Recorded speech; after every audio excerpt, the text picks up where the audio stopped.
want to extend a warm welcome to Rabbi David Wolpe, who is a friend, a colleague, a teacher, many other agencies that are now part of tonight's experience. Rabbi Jonah Steinberg from ADL is here, CJP is represented, JCRC, AJC, American Jewish Committee, lots of very important agencies. Rabbi Wolpe, in addition to having served Sinai Temple in Los Angeles with distinction as perhaps the leading rabbinic voice in America, finds himself now at the center and the heart of a very important place. In addition to being I believe, the inaugural rabbinic fellow at the ADL, he is a visiting scholar at the Divinity School at Harvard. We've known for a long time that David was going to be coming to town.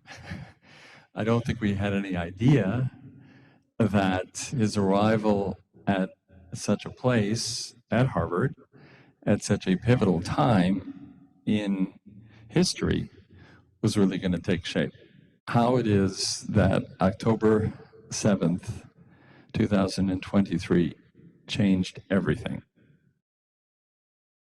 and what it is that we need to do about it. First of all, thank you for having me. The first thing I would say is what Rabbi Hamilton was trying to say is everything was fine at Harvard until I got there. And then everything fell apart all at once. What I'm divided about here is my knowledge of the complexity of institutions versus my knowledge of what has to be said. Because I know if synagogues are complicated, universities are far more complicated. And they're wonderful targets for people to attack. But I will tell you, at least to start off with, the vast majority of students at Harvard just want to get decent grades and make a living, and they have no place in this controversy at all. Whereas if you were watching TV, you would think every student at Harvard is deeply implicated in this. Now, that doesn't mean that the university doesn't have to take a stand, but just remember the same thing happens at synagogues. When there's a huge fight at the synagogue, it involves maybe 20% of the synagogue, and the other 80% say, oh yeah, they're having a big fight over at the synagogue. I heard about it from my friend who's on the board. We are too experienced a people to panic, but we are too wise a people to be naive. You have to spend some time just in human sympathy to be a human being. And if you don't, then what you get is, in its worst form, the way people reacted when Israelis were butchered and killed and mutilated and kidnapped and raped, which was, they didn't even feel it. In fact, they celebrated it. And that's the manifestation of people who can't feel other people's pain. And in reaction to it, it is not good to do it back to them, right?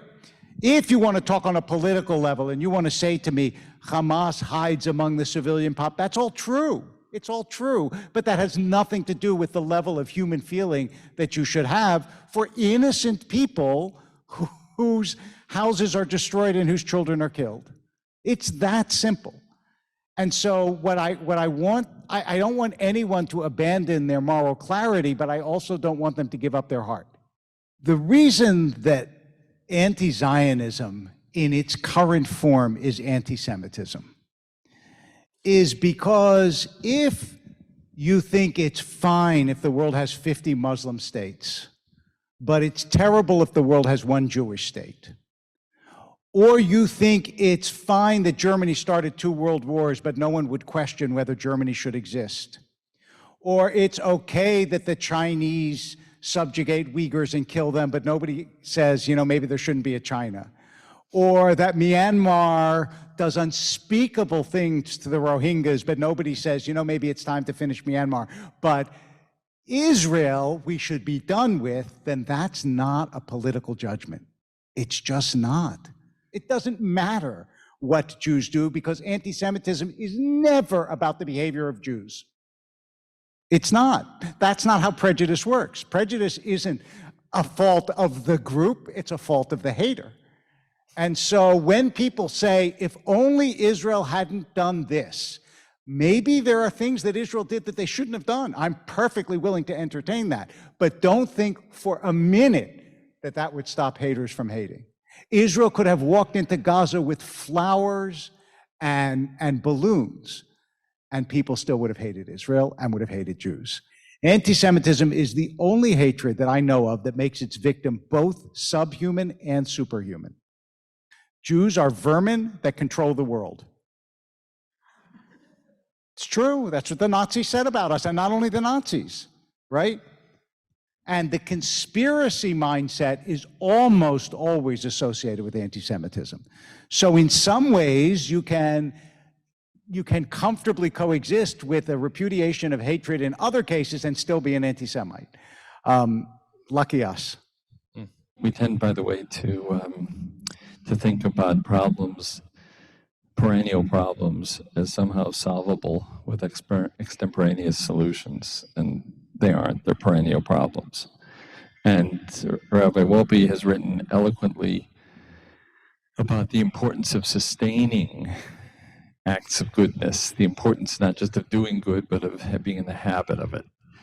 And when you're faced with ongoing and relentless danger, what you need is ongoing and relentless vigilance and ongoing and relentless guidance.